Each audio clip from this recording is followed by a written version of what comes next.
नमो नमो गुरुदेव जो साधु स्वरूपी देव, आदि अंत गुण काल के जान निहारो भेव।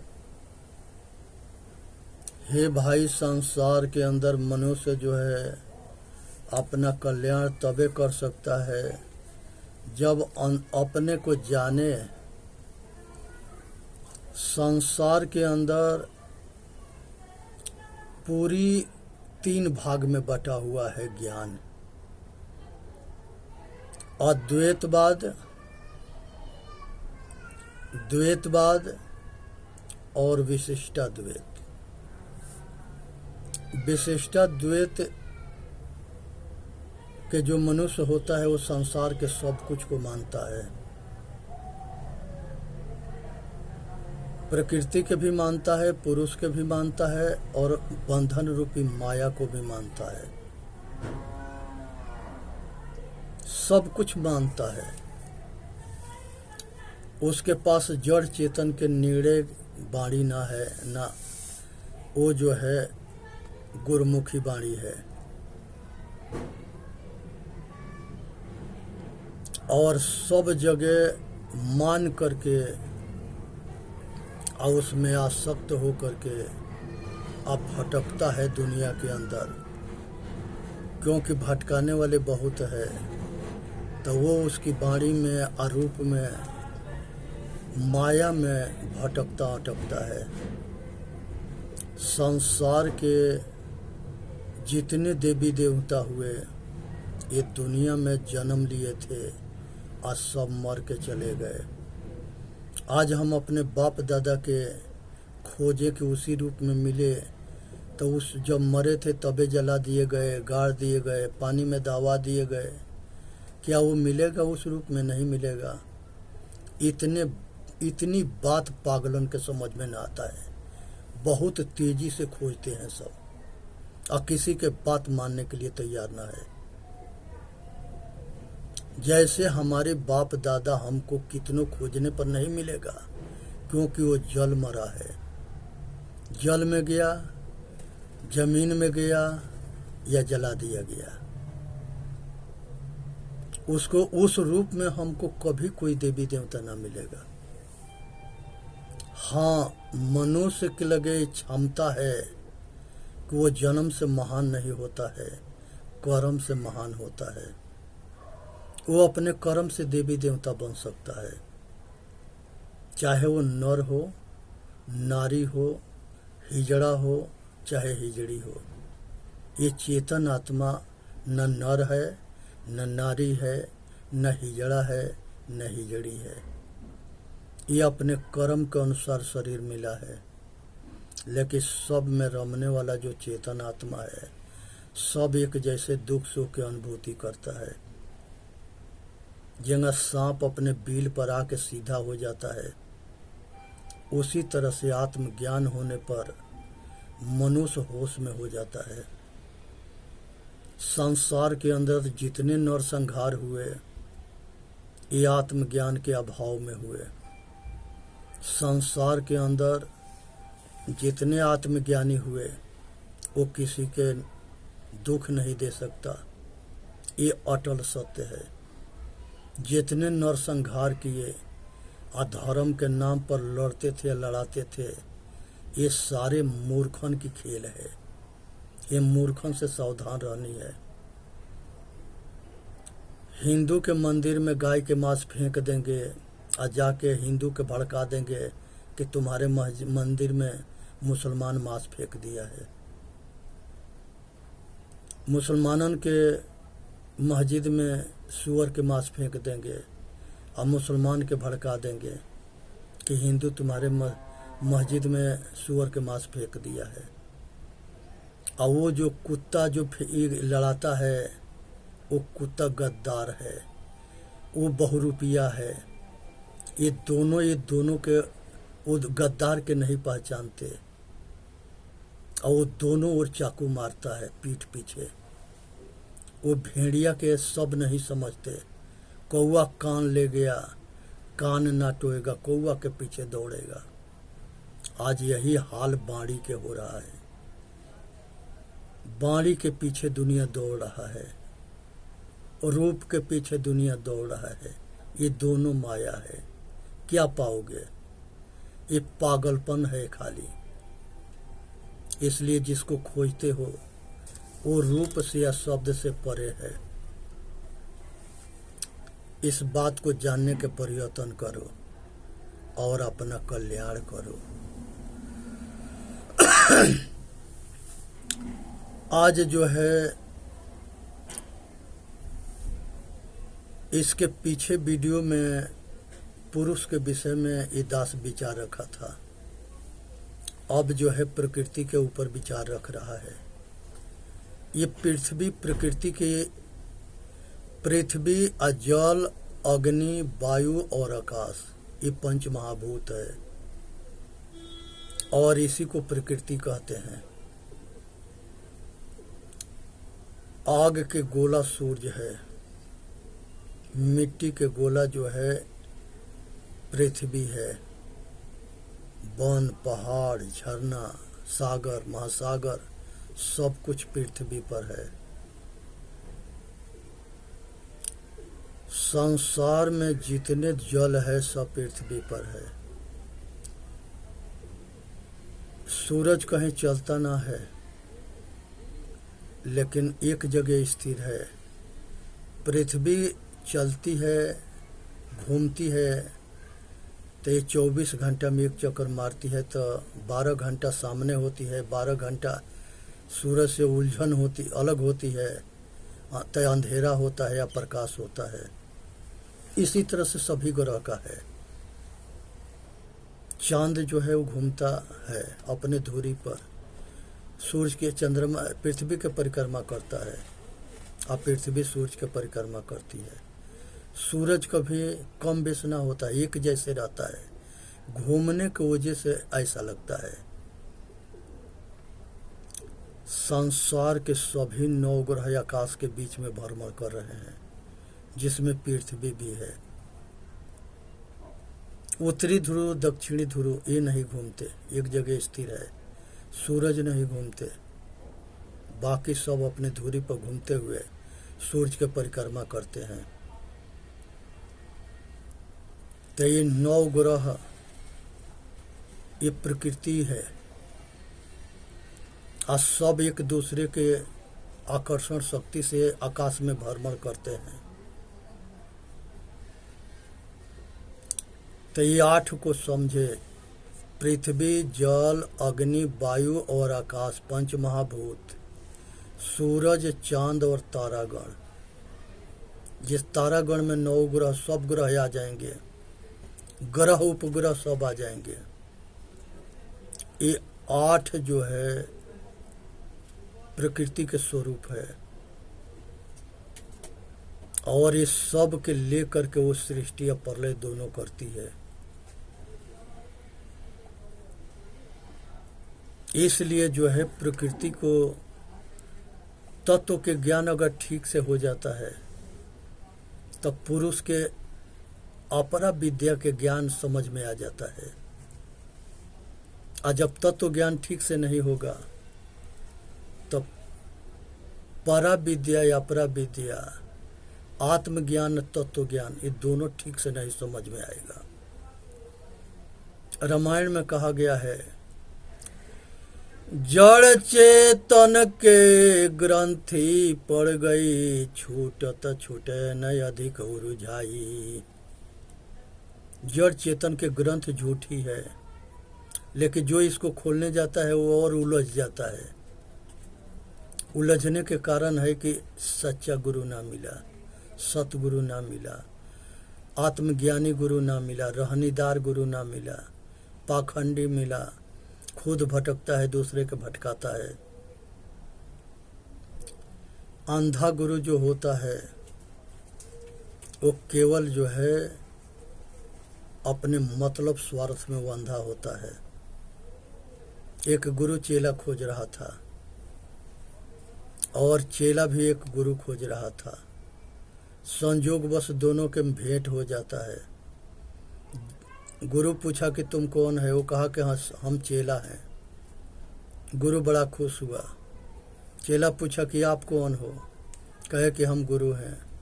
चेला भी बड़ा खुश हुआ। दोनों जो है प्रसन्न होकर के चलना शुरू किए। संजोग बस सामने एक कुआं था। वो कुआं में जो है दोनों गिर गए। गिरने के बाद दोनों के काफ़ी चोट लगा और उसी में नीचे और ऊपर हो करके आज दोनों जो है एक दूसरे के अच्छी खरी खोटी सुनाने लगे कि तुमके दिखाई ना देता है। तो शिष्य बोला कि अगर दिखाई देता तो हम गुरु खोजते। शिष्य पूछता है गुरु जी आपके भी दिखाई ना देता है? कहे कि अगर हमको भी दिखाई देता तो हम गुरु खोजते। अब तक दोनों जो है गिर करके वो पानी में डूब के मर गए। इसी तरह से संसार में जो दावा करता है कि ग्रंथ में मोक्ष है, उसके पीछे खोजने के ब्रह्म में सारे डूब के मर गए। आज भी डूब के मर रहे हैं, आगे भी डूब के मरते रहेंगे, क्योंकि ये सारे मानने वाले हैं। मानने वाला मरता है, जानने वाला बचता है। कृष्ण भगवान गीता में कहते हैं कि जिसके अस्तित्व है वो कभी मिट नहीं सकता, और जिसके अस्तित्व नहीं है वो कभी हो नहीं सकता। इसके मतलब ये है कि जो है उसको जानो और जो नहीं है उसको छोड़ो, तब जाके मानव जाति के कल्याण है। संसार में मनुष्य जो है अपने आप के भूलने की वजह से संसार के सारे दुख है। जब अपने आप को जान जाता है तो संसार के सब दुख से बच जाता है। और अपने आप के जब भूला रहता है तो संसार से भूला रहता है। इसलिए ज़रूरत है कि हमारे जो पूर्वज थे वो सब जो है पहले ही से भूले थे, और उनको भुलवाने वाला कुछ मूर्ख लोग थे, भटकाने वाले, अटकाने वाले, मूर्ख बनाने वाले। उनका पॉलिसी थी कि फूट डालो, राज करो, मूर्ख बनाओ, पैसा कमाओ। जितने राजा महाराजा हुए सभी राजा महाराजा के ये सारे जो है खूब विद्वान राज में रहते थे, लेकिन वो राजा के पथ भ्रष्ट बनाते थे। वो राजा मांस भी खाता था, शराब भी पीता था, वेश्यागिरी भी करता था, अनेकों दासी होती थी, अनेकों रानियां होती थी, अनेक लंपट होता था, वो जुआ भी खेलता था। ये सारे विद्वान वहाँ ये सारे विद्वान क्या करते थे? ये रानी से मौज मस्ती मारते थे, उसमें फूट डाल करके राज के तहस नहस करते थे। गौमेघ जग कराना, अश्वमेघ जग कराना, गौ कटवाना, ये घोड़ा कटवाना, जानवर के कटवाना। बहुत जगह यज्ञ में ये मिलता है कि उसमें पंडिते के कटवा दिए, नर बलि चढ़ाया गया, नर बलि के काट के हवन हुआ। ये मूर्खन के समझ में ना आता है कि जो ऐसे काम करता है अगर उसके काट करके या चढ़ा दी जाए, जला दी जाए तो पता लगे। तो ये पूजा ना है, ये हवन पूजा जिसमें बलि होता है, ये यज्ञ ना है। ये यज्ञ के नाम पर पाखंड है। ये पाखंड से बचनी चाहिए। बुद्ध भगवान कहीं हवन ना करते थे, महावीर स्वामी कहीं हवन ना करते थे, कबीर साहब कहीं हवन ना करते थे, रविदास जी कहीं हवन ना करते थे, मोहम्मद साहब कभी हवन ना करते थे, ईसा मसीह कहीं हवन ना करते थे। बहुत महात्मा मार्ग, बहुत दार्शनिक विद्वान हुए, ये हवन के चक्कर में ना पड़े। ये हवन करने वाला जो है हमारे साथ के इलाहाबाद के हमारा गुरु भाई कपड़ा बदल लिया था और ये लोग के साथ लग गया था। हमने अपने गुरु भाई से पूछे कि गुरुदेव, गुरु जी ये बताओ कि आप कपड़ा क्यों बदल लिए? बैरागी थे, हमारे साथ दीक्षा बैराग आश्रम से लिए थे इलाहाबाद में, सतगुरु अभिलाष साहब जी से। आज आप लोग कपड़ा बदल लिए हो, इसके क्या कारण है? तो वो हमसे ये बता रहे थे कि भाई हकीकत यह है कि सफ़ेद वस्त्र में वहाँ भिक्षा ना मिलता है, भूखे मरेंगे, इसलिए कपड़ा बदल लिए पेट के चलाने के लिए। तो ऐसे जो है ये धंधाबाज और कुछ बाबा भी ऐसे भेषधारी बहुरूपिया बन गए, कपड़ा बदल लिए, आए अच्छे संतों के छवि के खराब किए। बहुत ऐसे संत मिलेंगे कि संत के नाम पर वो संत के छवि खराब करते हैं, हमारे पूर्वजों के इतिहास खराब करते हैं। संत परंपरा जो है सुख और शांति के प्रतीक है। आज जिस संप्रदाय में भेड़िया ढुक जाते हैं, गद्दार ढुक जाते हैं, वो संप्रदाय को खराब कर देते हैं, क्योंकि उसको खराब करने के लिए ढूंढते हैं। मिसाल देते हैं गुरु गोविंद सिंह जी महाराज के। उनके 2 शिष्य इस्लामी हिंदू बन करके उनका शिष्य बन गए और एकांत में उनको पा करके चाकू मार दिए। गुरु गोविंद सिंह घायल हो गए, तो आओ वहां से भाग गए। तो इस तरह से भेड़िया जो है भेष बदल करके गुरु तेज बहादुर जी के जान ले लिए, उनके 4 शिष्य के मरवा दिए। ये भेड़िया अर्जुन देव जी महाराज के मरवा दिए, महर्षि दयानंद सरस्वती के मरवा दिए, महर्षि श्रद्धानंद सरस्वती के मरवा दिए, रविदास जी के मरवा दिए, पता ना कितने महात्मा को मरवा दिए। ये धोखेबाज किसी के होते ना है, इसलिए सावधान होनी है और अपना कल्याण करना है। आइए पाखंडियन के पीछे ना पड़ना है। तो यहाँ पर सावधान हो के समझे कि जो सब के मानता है वो विशिष्टा द्वैत होता है, जो 2 के मानता है वो द्वैतवाद होता है। द्वैतवाद में प्रकृति और पुरुष से 2 के मानना है। प्रकृति परिवर्तनशील है और पुरुष जो है सगुण रूप में शरीर में धारण। ये शरीर प्रकृति के है, प्रकृति रूपी मंदिर है, और इसमें चेतन रूपी पुरुष समाया हुआ है और घट घट में हृदय में विराजमान है। सबको जानता है, सबको समझता है, अपना दुख सुख के जानता है, दूसरे के दुख सुख को जानता है।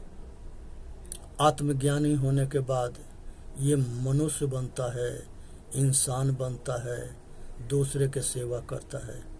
शैतान बनने के बाद ये अपना लोक परलोक खराब करता है और अपना 84 के चक्कर में जाता है।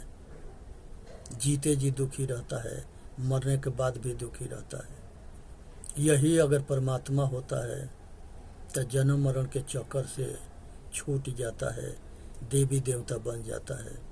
नारी या पुरुष दोनों के बराबर अधिकार है।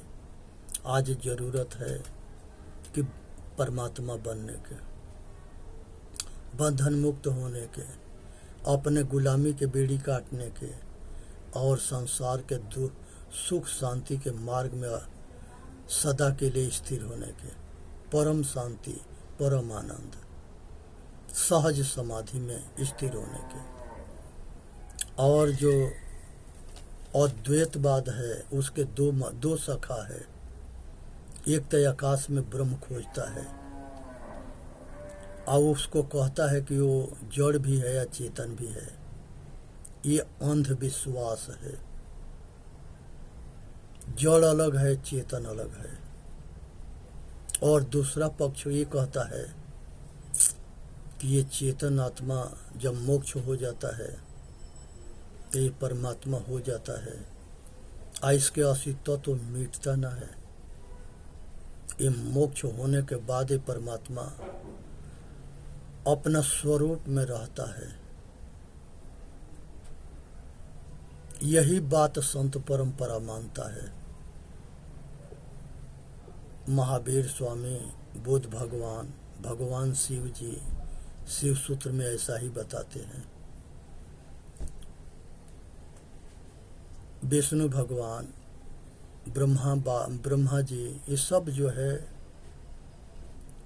जो है ये चेतन आत्मा को अद्वैत है, अवधूत कहते हैं और इसके मोक्ष के अपूर्ण जन्म के मानते हैं। लेकिन इस बात को जो जड़ चेतन दोनों इसको मानता है कि यहाँ लिखा है वहाँ लिखा है, वो भटकता है, अटकता है या मरता है। बुद्ध भगवान कहते हैं कि किसी ने कहा है कहीं लिखा है, अपने बुद्धि या विवेक से विचार करके सत्य के ग्रहण करना, असत्य के छोड़ देना, इसी में मानव जाति के हित है। चेतन जीव दुख मुक्त चैनल पर आके अपना कल्याण करे। बोलिए सतगुरुदेव की जय। साहेब बंदगी, साहेब बंदगी, साहेब बंदगी। यहाँ पर संसार के अंदर मनुष्य सभी सुख को चाहते हैं, लेकिन सुख और दुख के जो फॉर्मूला है उसको ना जानने की वजह से ये दोनों सुख दुख पीछा ना छोड़ता है। सुख दुख क्यों होता है? अपने कर्म से। हम अच्छे बुरे दोनों कर्म करते हैं तो अच्छे कर्म के बदला में सुख होता है, बुरे कर्म के बदला में दुख होता है। इसीलिए हमको दान देना जरूरी है, पुण्य कर्म करना जरूरी है। पुण्य कर्म के प्रताप से, बल से अच्छे माता पिता और संपन्न परिवार मिलता है। पुण्य कर्म के अभाव में दरिद्र परिवार मिलता है और माता पिता ऐसे मिलता है कि करते करते मर जाएंगे, रोटी ना मिलेगा। इसलिए जीना है तो सुखी से जी लो, मरना है तो सुखी से मर लो। बोलिए सतगुरुदेव की जय। साहेब बंदगी, साहेब बंदगी, साहेब बंदगी।